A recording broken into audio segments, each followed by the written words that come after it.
عليكم. صراحه هذا الفيديو ولا هذا الوصفه كنت غنحطها بشحال هذه، والحمد لله كتبت اليوم غادي نحطها لكم، وكتب اليوم ندير المونتاج نحط لكم هذا الفيديو.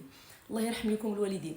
الا كنتي انت ولا انتي كتشوف هذا الفيديو، خوك اختك ولد خالتك شي واحد قريب لك جاركم كيعاني من الفشل الكلوي كيدير الدقاليل، هذا الفيديو في رقبتك الا ما درتيش البارطاج ووصلتيها ليه باش يتعالج، باش ما يبقاش يمشي 4 المرات 3 المرات للسبيطار فين كيديروا غسيل الكلي باش يغسل كلاويه ولا يدير الدقاليز.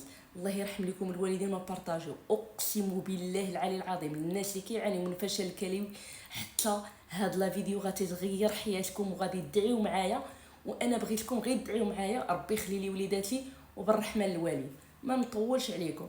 الصمغ العربي هو هذا الصمغ العربي كنت هضرت لكم عليه الناس اللي كيعانيوا من القولون العصبي، واللي الناس اللي ما عارفينش بان الصمغ العربي انه كيعالج الفشل الكلوي.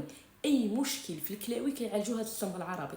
الطريقه غادي ناخذ حبه من وغادي نديروها في كاس ديال الماء في الليل بحال هكا، في الصباح غادي نشربوها مده 6 اسابيع، مده 6 ديال الاسابيع، يعني 6 ديال السيمانات، وغادي تشوف اقسم بالله العلي العظيم انت غيتصدم. الطبيب اللي كيدير لك الدياليز غادي يتصدم.